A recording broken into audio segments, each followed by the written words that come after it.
puso sa dibdib ko'y buhay. Lupang hinirang, duyan ka ng magiting, sa manlulupit, di ka pasisilit, sa dagat at bundok, sa simoy at sa langit pagpapa, may nilagang tula at awit sa paglayang minamahal. Ang kisap ng watawat mo'y tagumpay na nagdidinig, ang bituin na tarang ng kailan ang may di magdidinig. Lupa ng araw na naghatik pagsinta, buhay langit sa piling mo. Piling mo, aming hikaya dapat ay mga hapit, ang pamatay ng dahil sa'yo.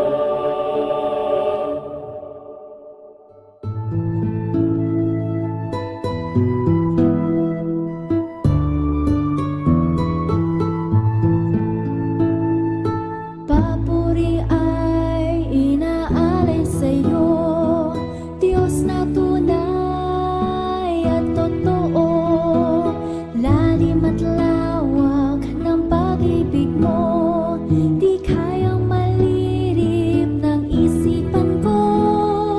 Pag-ibig mo ay walang hangganan, luwalhati para sa'yo.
Our vision.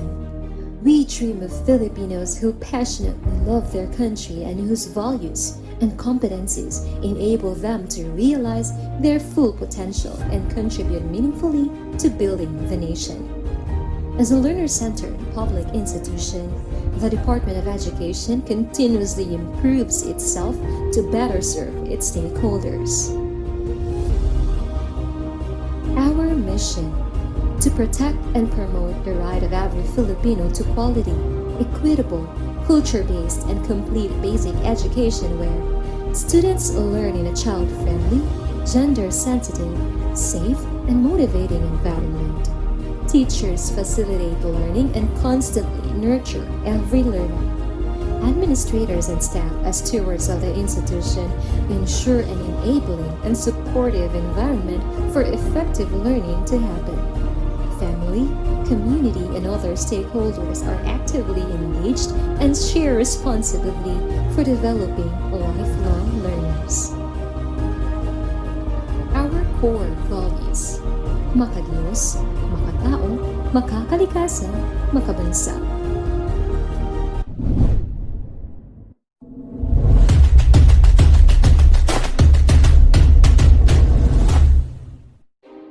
"17 competitive schools, one united cluster. We strive for excellence. Catalyst of future heroes. Gateway to quality education. The school that shapes the future. The school where you belong. Reaching beyond your dreams. Excellence starts in LANHS. Preparing students to grow beyond their limits. A school where excellence is a virtue. Crafters of competent learners. Excellence is our top priority. Home of the champions. Discipline and competence, shields towards excellence. sower of the brilliant achievers, sustaining attitude of excellence, the seedbed of future leaders.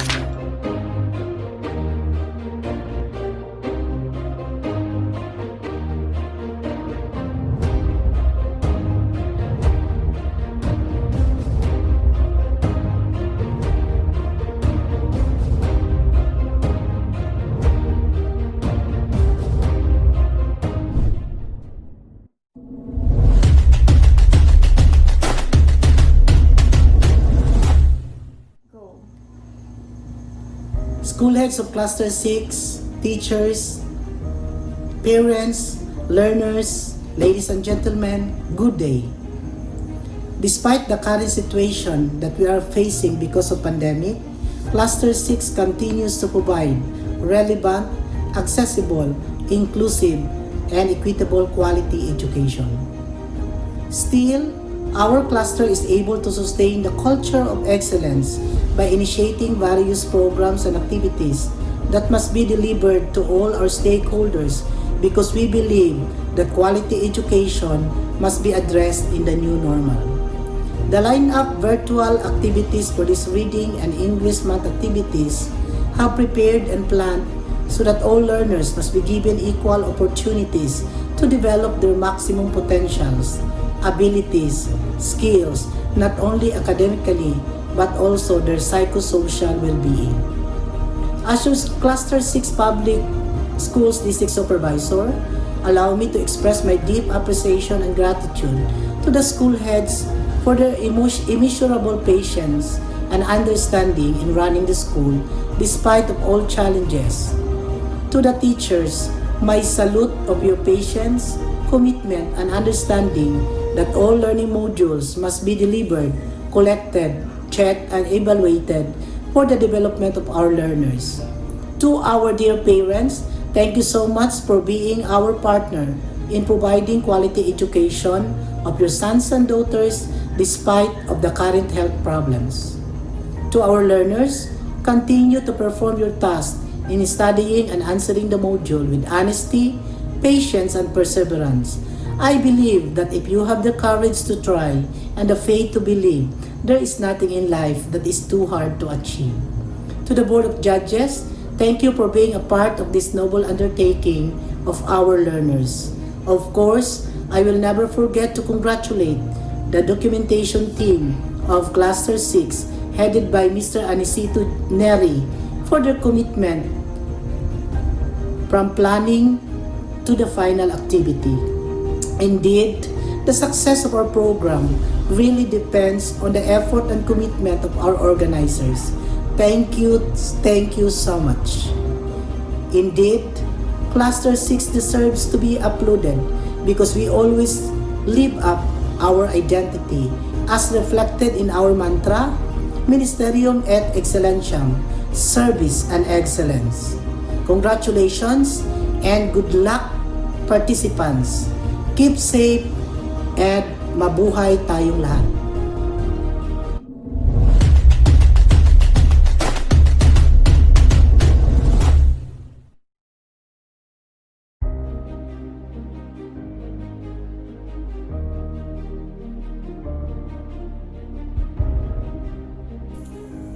Pleasant day, everyone.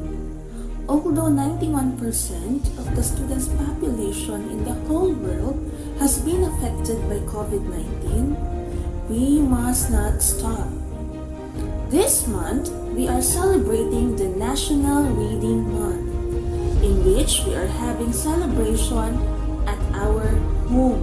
We are doing the activities virtually, and we are having the guidance of our teachers and parents.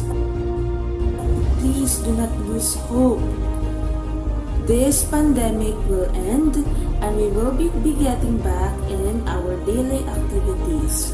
But for now, we will be having it virtually. In this way, you can showcase your talent and your skills. God bless us all. Hello everyone, I am Caroline Davin Domingo, the focal person, teacher in charge of Cadarian National High School, and and at the same time the Cluster 9 English Reading Coordinator. It is indeed a great privilege to be part of this National Reading Month culmination program of Cluster 6 schools. Despite of the pandemic that we are facing now, it doesn't hinder us to promote the importance and significance of reading. My congratulations and good luck to the participants, to the teachers, and to the school administrators.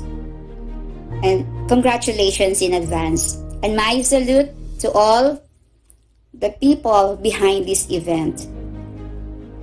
God bless us all, keep safe, and maayong udto. Hello, Mintal Comprehensive National High School. So blessed to be part of this virtual reading activity.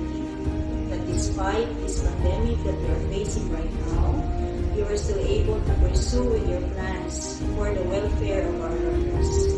My grand salute to the reading coordinators of Cluster 6. Continue what you've started. Never stop dreaming and achieving what's best. Soar high, Mintal Comprehensive National High School. Keep safe, everyone. God bless.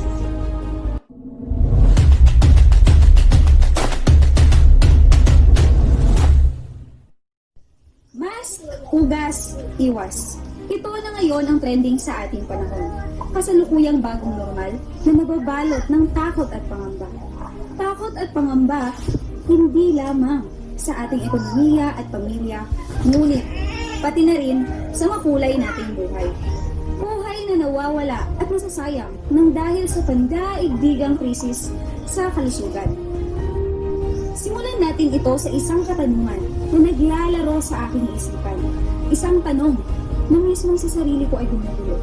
At ang katanungang ito ay, kabataan, paano mo nilalabanan ng COVID-19? Ang pandemyang unti-unting binawasak ang ating munting lipuin. Laban lang! Ito ang aking madalas masabit maisambit sa aking kapamilya at mga kaibigan. Labanan ang pagkabagot, pagkainis, pagkawala ng gana, kalungkutan, kapighatian, at kawalan ng pagkakasunod. Dahan-dahan ko rin nararamdaman ito sa aking sarili. Minsan, ako'y naiiyak, natutulal at nalulungkal. Ngunit, aking iniisip ang aking pamilya at kinabukasan. Aking napagtanto na kahit anong lakas at tibay mo, pero kapag darating ang hamon at pagsubok sa buhay, ika'y manghihina at manglilibay. Ngunit ako'y babangon at lalaban. Kasama ang aking mga mahal sa buhay at ang may kapal. Parang kawayan, yuyukot kikiling, ngunit babangon pagkatapos ng bagyo't unos. Salamat sa galing at katangian ng kawayan na aking nasaksihan. Salamat sa Diyos. Salamat sa kanyang tunay na lakas. Nakakalungkot lang isipin na sa panahon ng pandemya ay nasusubukan ang ating katatagan at kalusugang pangkaisipan. Kapag mahina ang sistema ng suporta ng ating pamilya, ay posibleng madali tayong lulubog at babagsak. Minsan mahirap nang bumangon mula sa pagsubok. Ngunit kailangan nating patatagin ang ating pananampalataya. Kailangan nating patibayin ang suporta ng bawat miyembro ng pamilya. Palakasin, hindi lamang ang ating resistensya, ngunit pati na rin ang ating isipan. Mga kapwa ko kabataan, buuin natin ang bayanihan. Makiisa tayo sa ating pamahalaan sa pagsunod sa mga bagong patakaran. Huwag tayong pasaway. Pag-ibayuhin natin ang ating pag-aaral. Tayo ay magbasa at umunlad. Sama-sama nating tulungan ang ating bayan kontra pandemya. COVID-19 ay pahinain. Kabataan lang malakas. Maraming salamat po. Ako ang simula, ako ang simula. Ito ang pag-ibig na ginawa kaugnay sa halalan ng isang sikat na network, ang ABS-CBN, na siyang pumatak sa aking isipan habang kinakalugat ko ang internet. Habang ginagawa ko ang piyesang ito, ay parang lintang hindi maalis sa aking isipan ang kahulugan ng nasabing pag-ibig. Isang malungkot na katotohanan na ang ating mundo, lalo na ang ating bansa, ay humaharap sa matinding pagsubok dala ng pandemya. Ito ay tumigil sa napakaraming buhay ng ating mga kababayan. Nagdulot ng matinding gutom at hirap sa lahat. Lumikha ng takot sa bawat isa na makamahawaan na nagurang sa iyo. Halos binago ng pandemya ito ang takbo ng ating buhay sa kasalukuyan. Marami ang naglantang sa mga pagbabagong nagaganap sa ating bayan. Ngunit kailangan itong gawin upang maiwasan at maigsan kahit papaano ang pagkalat ng virus na ito. Idagdag pa ang bagsik ng mga bagong lumaan. Isang pagsaludo sa mga taong may bukal na kalooban at katapangan na ibuwis ang kanilang buhay alang-alang sa kapwa at sa bayan. Ito ang ating mga frontliners. Mga buhay na bayanin dapat bigyan ng pagkalala sapagkat hindi lahat ay kayang gawin ang kanilang mga ginagawa. Ngunit, asa na nga ba ang mga itinuring ni Rizal na mga pag-asa ng bayan? Ang kabataan, nandoon, nasa iba't ibang pasyalan, nasa iba't ibang kainan, pangangapit bahay ng walang dahilan, at higit sa lahat, selfie doon, selfie dito, basta't makakuha lang ng larawan kahit pa na hindi na makasunod sa health protocol ang karamihan sa aking mga kabata. Sa halip na nasa bahay at sinasagutan ng mga module, ay mas pinipili pang lumabas at magkapwatsa kasama ang mga kaibigan. Sa halip na makasama ang pamilya, ay mas pinipili pang makasama ang iba. Ako ang simula. Ikaw ang simula. Tayong mga kabataan ang simula ng pag-asang ninanais ng ating bansa. Simulan nating baguhin ang ating mga maling gawin sa panahong ito at itaguyod ang tama. Sa katunayan, ay marami tayong magagawa. Ang simpleng pagsunod sa mga patakaran ay isang malaking tulong sa pangkalahatan. Gaya ng pagpapanatilig sa ating kabahayan, pagsusuot ng face mask at face shield, paghuhugas ng kamay, at paggamit ng alkohol. Mga simpleng bagay na may malaki at positibong resulta na naghihintay. Gamitin natin ang ating mga teknolohiya sa pamamagitan ng social media upang makapagbigay ng impormasyon sa mga nangyayari sa ating paligid. Kabataan, may magagawa tayo. Nananawagan ako sa aking mga kababayan at higit sa lahat sa aking kabata. Sama-sama nating harapin ang pagsubok na ito. Marami na tayong mga problema na pagtagumpayan. Ngayon pa ba tayo susuko sa laban? Ako, ikaw, tayong lahat ang simula upang makaahon ang ating bansa. Maraming salamat.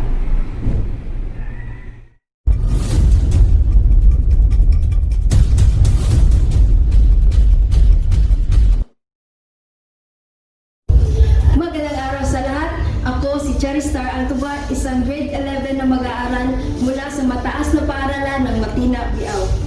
Mga kabataan sa panahon ng pandemya. Sa panahon ngayon, maraming nagdurusa dulot ng pandemya. Higit sa lahat, tayong mga kabataan ang pinaka-apektado, lalong-lalo na sa aspeto ng pag-aaral at pakikipagkapwa-tao. Oo, masakit. Oo, kaya hirap tanggapin. Pero hindi na natin maibabalik ang mga buhay na nawala sa ni ng pagkakaroon ng COVID. Ang patuloy na pagtaas ng kaso ng sabing virus mula nang maitala ang unang kaso nito ay hindi biro sapagkat pwede rin itong mangyari sa bawat isa sa atin kung walang sapat na pag-iingat na gagawin tulad ng pagsuot ng mask at kaukulang distansya sa pampublikong lugar. Kasi habang pabilis ang takbo ng oras, ay ganun din kabilis ang pagdami ng mga nadadagdag sa kaso. Pero teka lang, huwag kang matakot. Huwag tayong makalimot na nariyan ng Panginoon upang tayo'y tulungang malagpasan ang lahat ng ito. Oo, malinaw sa ating lahat na magtatagal pa itong pandemya dahil sa wala pang bakuna. Pero kapit lang, walang susuko, walang mawawalan ng pag-asa. Sabi nga sa biro, maging positibo na sa lahat, wag na sa COVID. Para sa mga kabataang tulad ko, gamitin natin ang pagkakataong ito para mas pagbutihan pa ang ating pag-aaral at mas mapalapit sa ating pamilya higit kailanman. Lagi rin natin isa-isip at isa-puso ang panukala ng gobyerno. Huwag matigas ang ulo dahil hindi ito nakakatulong, bagkus nakakalala pa ng sitwasyon. Kaya't lagi nating pakakatandaan na anuman ang pagsubok sa buhay, mananatili tayong matatag kasama ang mga bagay na nagbago dulot ng pandemya. Hindi man natin nakikita ang kalaban, hindi rin ito ang sapat na rason para tayo ay magpadala sa takot na siyang nagdudulot ng negatibong pag-isip. Malalabanan natin ito hanggat tayo ay nabubuhay pa, ayon na sa kasabihang, habang may buhay, may pag-asa. Magtiwala tayo sa ating sarili at sa Panginoon na sa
Marami ang nagulat, nadismaya at nabahala sa patuloy na pagtaas ng COVID-19 dito sa ating bansa.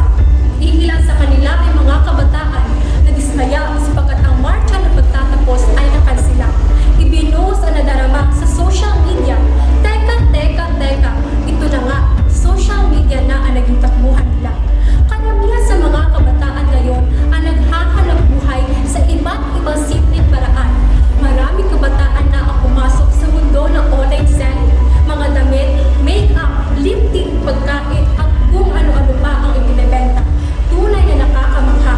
Ang ilan mga sa kanila ay sumasali sa mga patibala na inuorganisa ng barangay.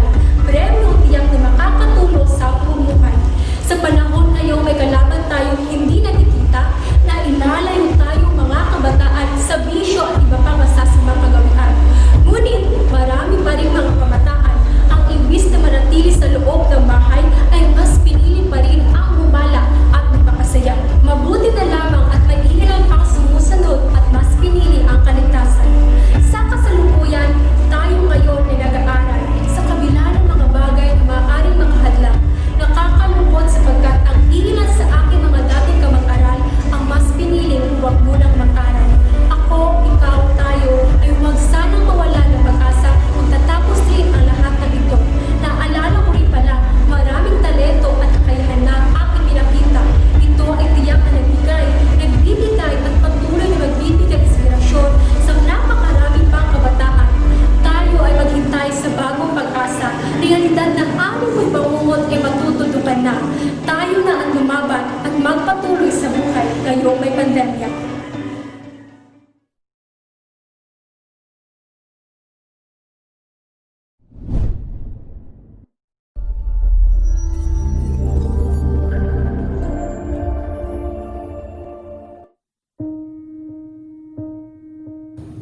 Ang pagpupumiglas ng aking nagpupumawalang ideolohiya ay hindi ko mapaamo, sapagkat ang ibabahagi ko sa inyo ngayon ay walang pupukaw sa inyong natutulog na diwa. Mga minamahal kong mapanurit, masigasig na tagapakinig at manonood, isang pagpalang araw sa ating lahat.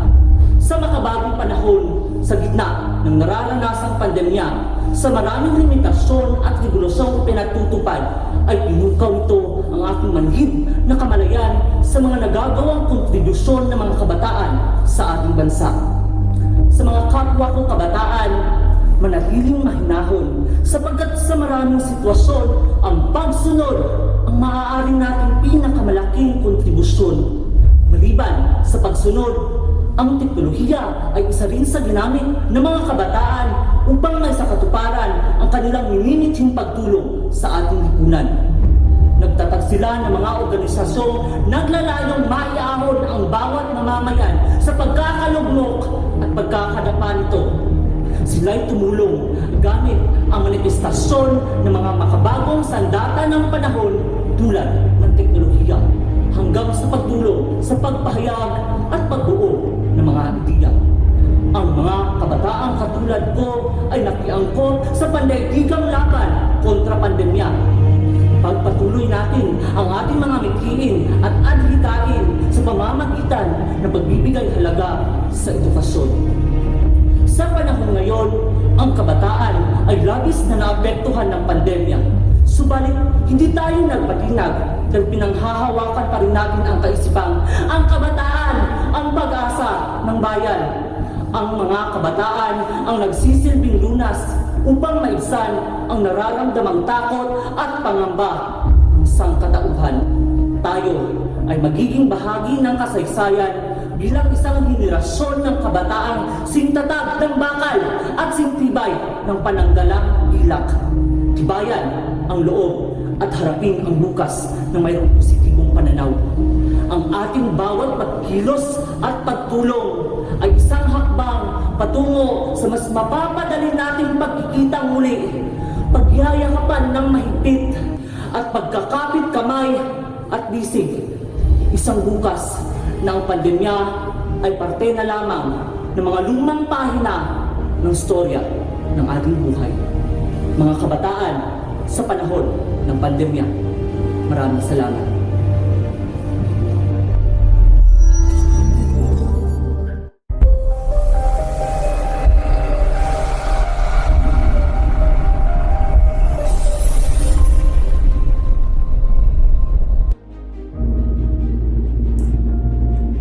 Kabataan, pag-asa ng bayan. Ang kabataan ang siyang pundasyon at susi sa ating kaunlaran. Ang buo at patuloy na magtatagpi sa ating bansa na simulan ng nakaraang henerasyon. Ngunit, isang araw tayo ay nabalot sa pigati at takot. Tayo ay lumaban sa isang gera na tila walang katapusan at di alam kung sino ang kalaban. Tayo ay nabalot sa pandemya na sumakop sa buong mundo at tila napatigil sa ikutundo.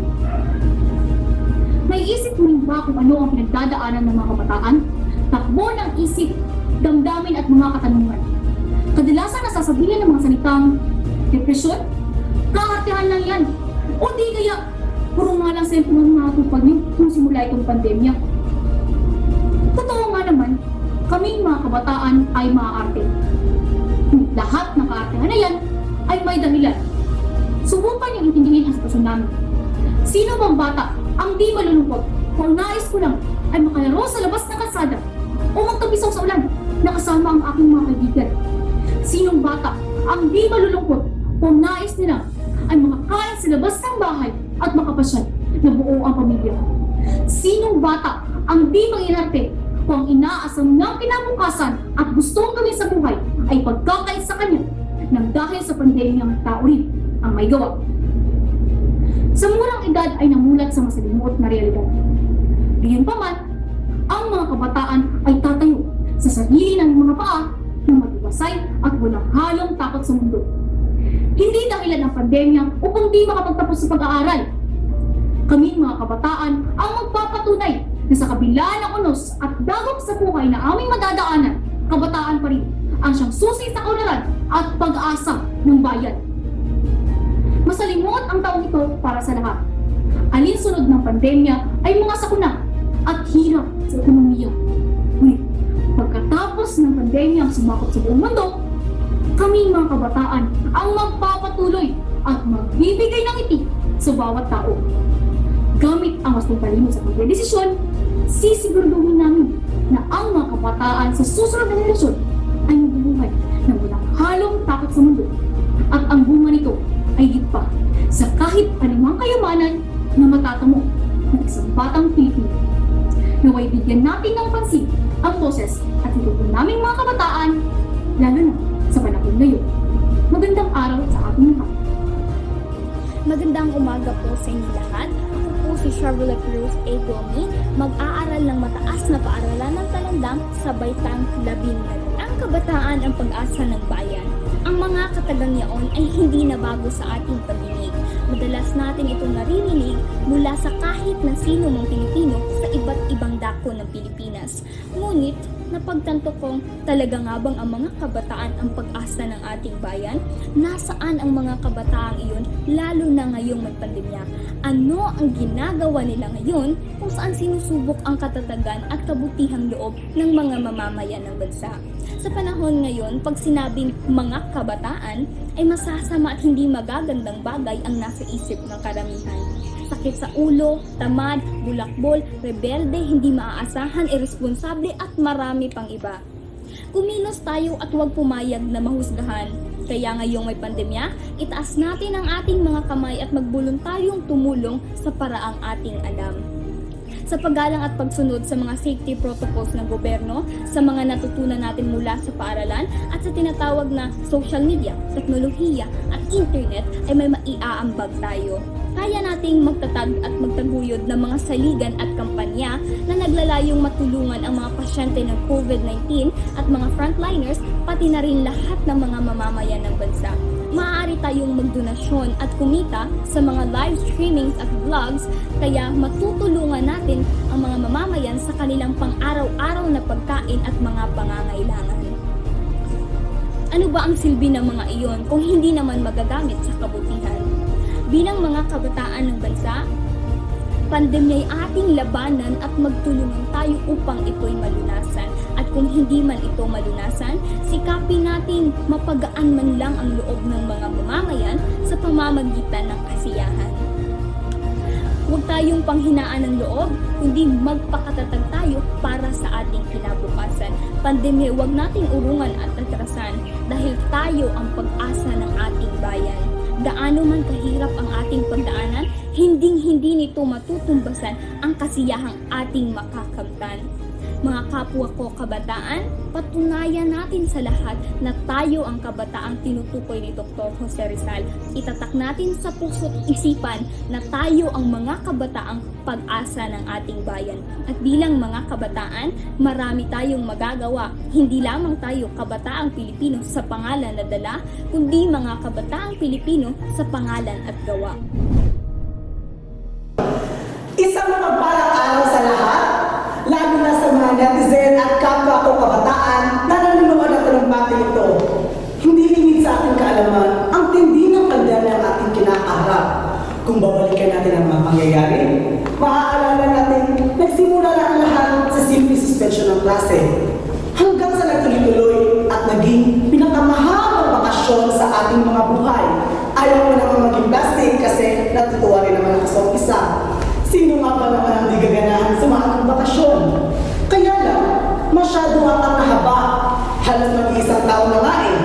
Ang mas masaklap, kailangan natin makulong sa sarili natin mga tahanan. Iyong mga karaniwan natin ginagawa, biglang naglaho. Ang mga klaseng kung saan masaya sana tayo nag-aaral ngayon, ay naging bakal ng ating mga module. Ang mga gala sa malls, napalitan ng sala, kwarto at kusina. Swerte mo nga lang kung may second floor ka pa. Si Crush, na noon ay hanggang tingin ka lang. Ngayon, hindi mo man lang makita. Mabihir ang buhay ito. Ang pelikula sa mga ang Pinoy na tulad ko, ay di nalilimutang maging masaya sa kabila ng pagsubok na nararanasan. Kaya, kung mapapansin niyo ang inyong mga timeline, TikTok dito, TikTok doon, may di dito, may di doon, at walang katapusang mga rap games. Ang problema lang, hindi naging ganito kapositibo ang lahat. May ilang mga kabataan na lumubog sa kalungkutan, nilaman ng depresyon, at ang mas masaklap, di na nakayanan at pinakasan ang sariling mga buhay. Kaya narito ako upang sa munti kong paraan ay makapaghatid ng kakaunting pag-asa. Sapagkat gasgas mang sabihin, ang kabataan ang pag-asa ng bayan. Darating tayo sa punto, mamanahin natin ang kinabukasan na siya namang magiging ating kasalukuyan. Kaya di dapat tayo tumigil sapagkat ito, mahirap mamuhay ng walang alam. May pandemya man tayong sinasagipa, hindi ibig sabihin na titigil na rin ang buhay. Kaya patuloy dapat ang pag-aaral, patuloy natin buuin ang ating mga sarili, at ipagpatuloy natin ang ating mga pangarap. Hindi tayo nag-iisa sa laban ito, na rin ang ating mga klase, mga magulang, mga guro, ang pamahalaan, at maging ang makabagong teknolohiya. At higit sa lahat, palagi na rin ang ating Panginoon na magbibigay sa ating mga lakas upang ipagpatuloy ang ating mga pangarap. Hanggang dito na lamang at muli, magandang araw sa ating lahat!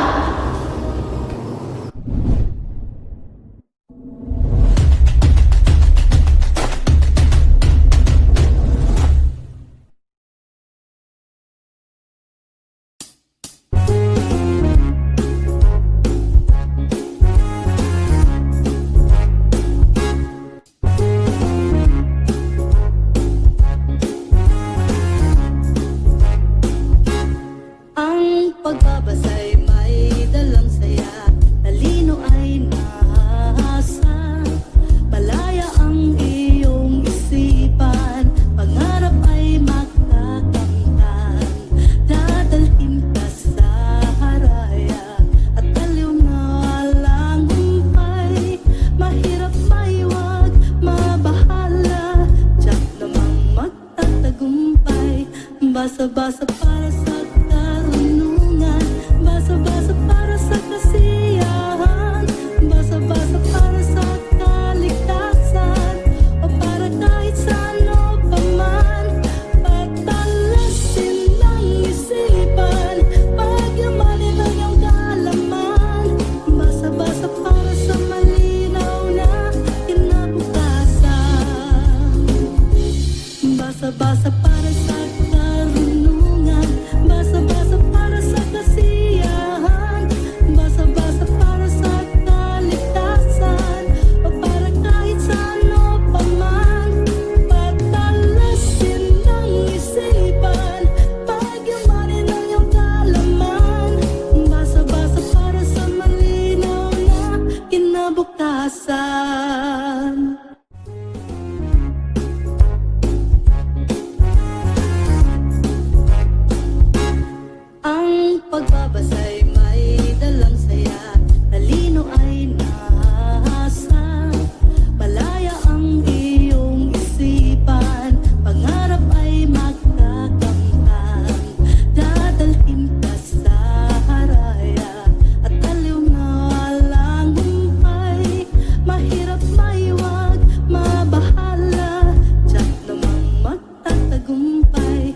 Basa-basa para sa karunungan, basa-basa para sa kasiyahan, basa-basa para sa kaligtasan, o para kahit sa... Come with me, and you'll be in a world of your imagination. Take a look and you'll see into your imagination. We'll begin with a spin, traveling in the world of my creation. What we'll see will defy explanation.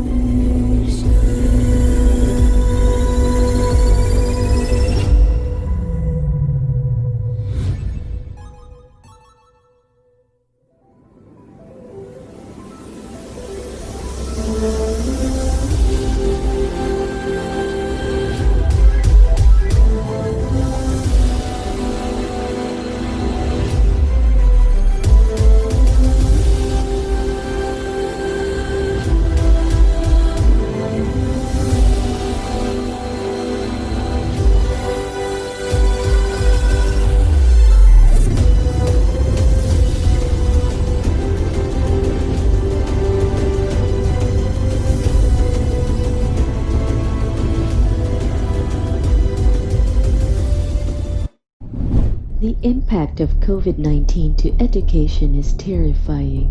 Interruption of learning, disruption of standard assessments, hampered essential services, increased risk of violence, impairing funding gaps, and the bluest impact of all, closure of schools. It is with this notion that Cluster 6, the Center of Excellence in the field of inclusive education, supported and implemented the call of Department of Education, Region 11 and Davao City Division for the 8-week Reading Development Program. Cluster 6 is to shape the new normal for serving the communities to access learning, highlighting the promising future of learning, accelerating changes in modes of delivering quality education, preventing a learning crisis from becoming a generational catastrophe, embracing the imperative of leaving no one behind.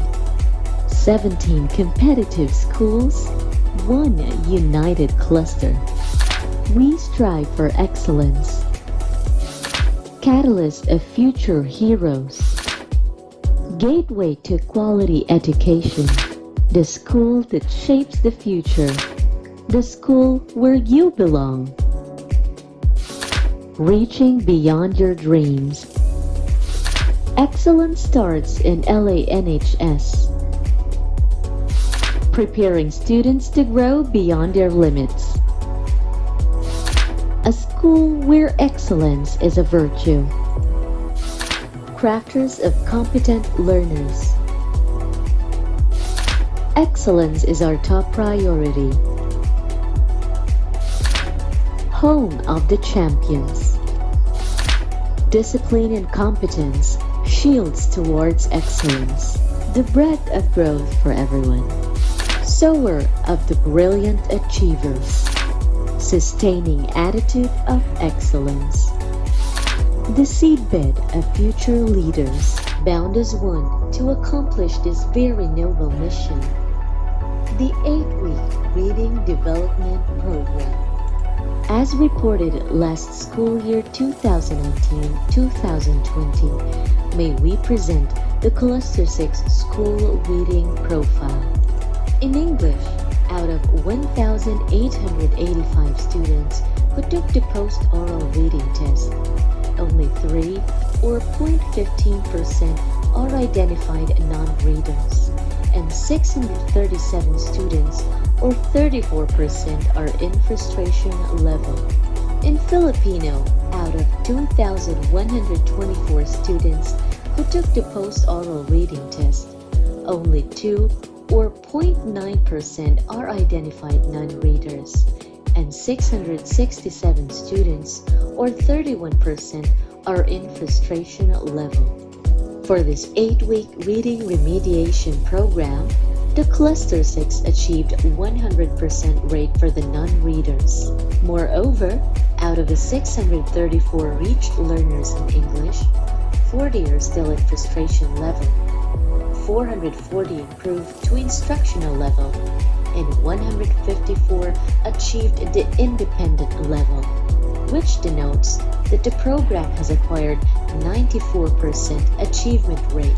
Meanwhile, in Filipino, out of the 605 reached learners, 63 of them remain in frustration level, 312 elevated to instructional level, and 230 are in independent level, manifesting a 90% achievement rate. Part of this program is the conduct of reading remediation in accordance with the modified General Community Quarantine Guidelines of the IATF. It is challenging, but Cluster 6 is committed to accomplish this mission. May we present to you the accomplishments of Cluster 6 schools in the implementation of the 8-week Reading Development Program. As an organization which aims to help the youth be productive citizens of the society, SK Mintal positively responded to the request of the school for partnership in terms of distribution and retrieval of reading materials. The school initiated a donation drive of school supplies, which will be given to the learners under this program. Stakeholders generously share their resources to the school. The language teachers of MCHS used social media platforms to reach the target learners of the program, and as venues where learners can voice out their concern and submit their audio or video recording while reading. The target learners were grouped according to their sections and were equally distributed to language teachers. This is to intensify the monitoring of the program. Virtual or face-to-face conferences are being done for updating and monitoring purposes. Tracking forms were designed to monitor the performance of the target learners. A reading program of Estipona National High School in partnership with their communities, Sangguniang Kabataan, considers literacy on top of their list, as they envision communities built on a foundation of literacy will produce a healthier society, linking reading to economic growth. Schools' reading activities were featured on different news media platforms, such as Carmen Integrated School with their featured article on Sunstar Davao. As part of Cluster 6 Learning Contingency Plan, the reading coordinators ignited their commitment to find ways in improving the reading skills and performance of the learners. With this note, the team is continuously working hard to accomplish the reading enhancement material for learners with reading difficulties in partnership with the Division of Davao City Special Education Team. Bilang magulang ni Lionel S. Daplin, naging gabay niya ako sa kanyang pagbabasa. Nakita ko kung paano nagsumikap siyang magbasa ng maayos, maintindihan at makasagot ng tama. Sa kanyang pagbabasa, nasusukat ko kung anong reading proficiency level siya nabibilang. Nakadaragdag din ng kaalaman na maaari kong ibahagi sa aking mga pupils. Kaya lubos po ako na nagpapasalamat sa iyo, Ma'am Ira de los Reyes, sa iyong paggabay sa aking anak.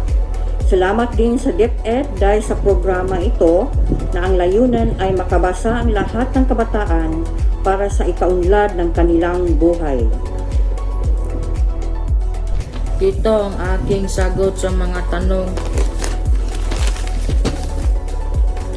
Una, nakatulong na malaki sa aking ang pagbabasa. Number 2, Natutuhan ko na magbasa ng maayos. 2. Magbigkas ng maayos ang mga salita. 3. Maintindihan ang binasa. 4. Makasagot ng tama sa mga tanong. 5. Makadaragdag ng talasalitaan at informasyon. 6. Higit sa lahat, makapagbigay ng leksyon na maaari kong gabay upang mapaunlad ko ang aking sarili. Hi! Mayong adlaw kanyang tanan. Ako dahil si Jason Sabihan Ongona, ang sketcher person sa Barangay Manuel Zanga. Kami sa Sangguniang Kabataan na may tulo ka advokasya mo kani ang education, disaster risk reduction, and climate change adaptation, and youth economic empowerment. Kung kami po nagatuo na numan sa island, daghan kayo mga institution nga naa sa mong palibot nga pwede gyud ma-deliver or makatabang kanamo para ma-deliver ang effective ug sustainable na mga project and program ug usa na po ni ang Humility sa Pona National High School na nahimo na mong aktibo na partner sa pag-deliver sa mga projects and program. Sa inisyatibo sa eskwelahan nga sila nagdungsad ug basan sa kariton, wala po kita nagdumili na alang kita makatabang sa ilang inisyatibo.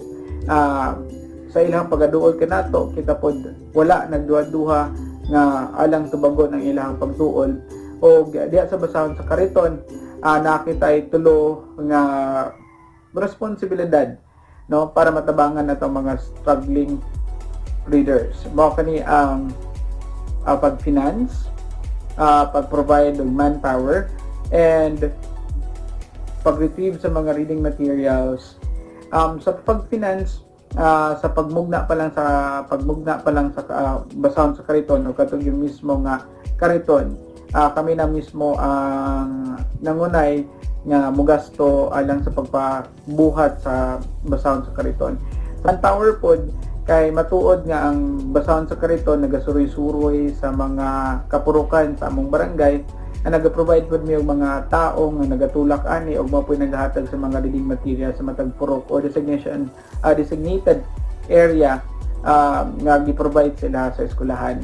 Og sa pag-retrieve sa mga reading materials matag Lunes, kauban po na nga to ang mga tulakeros sa kariton, sila po itong nag-retrieve sa mga reading materials nga gipabuhat kadtong niagi nga semana. O mao pa po na ang pipila ka mga inisyatibo sa eskwelahan nga atong yung wala gibalibaran. Magandang araw sa lahat.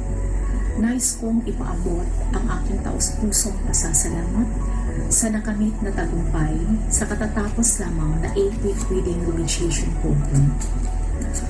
Maraming hamon ang naranasan sa pagpatupad sa programang ito dahil kasalukuyan nating hinaharap ang pandemya sa COVID-19. Gayon paman, hindi ito naging hadlang upang maabot natin ang ating mga mag-aaral sa ikapitong baitang na matulungan sila upang maangat ang kanilang level sa pagbasa. Hindi madali naman sa katuparan ang programang ito kung wala ang makabuluhang tulong ng mga sumusunod na tao.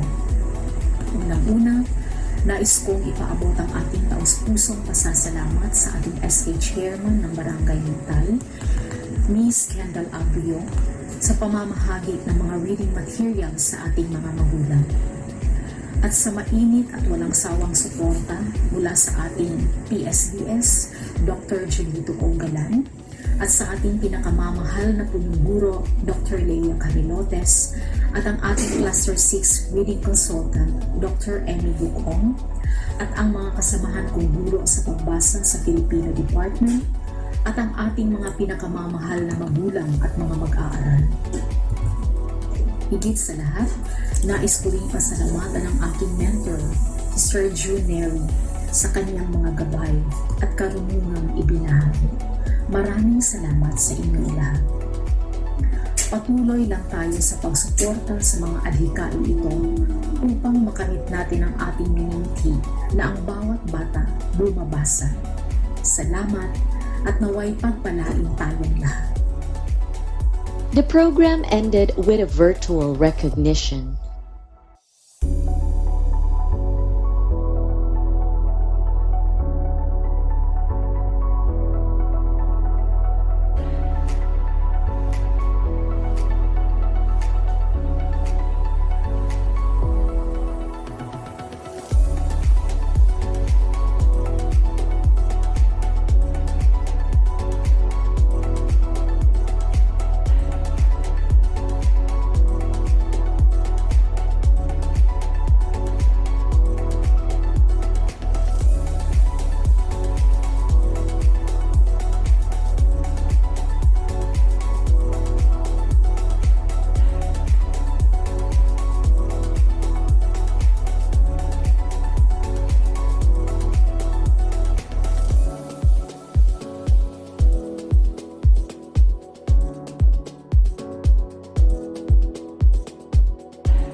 Above all, Cluster 6 will remain unstoppable in pursuing programs and actions that will improve its learners' reading skills.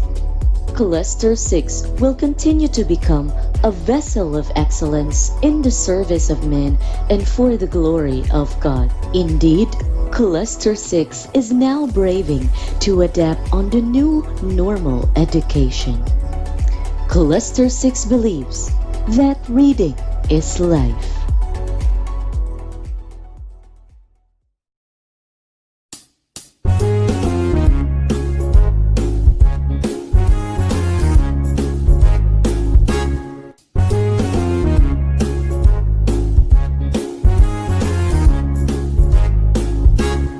Ang pagbabasa'y may dalang saya, talino ay nahasa. Palaya ang iyong isipan, pangarap ay magkakamtan. Dadalhin ka sa haraya, at aliw na walang humpay. Mahirap may wag mabahala, tiyak namang magtatagumpay. Basa-basa para sa karunungan, basa-basa para sa kasiyahan, basa-basa para sa kaligtasan, o para kahit saan pa man. Patalasin ang isipan, pagyamanin ang iyong kaalaman. Basa-basa para sa malinaw na kinabukasan, basa-basa para sa karunungan, basa-basa para sa kasiyahan, basa-basa para sa kaligtasan, o para kahit saan pa man. Patalasin ang isipan, pagyamanin ang iyong kaalaman. Basa-basa para sa malinaw na kinabukasan.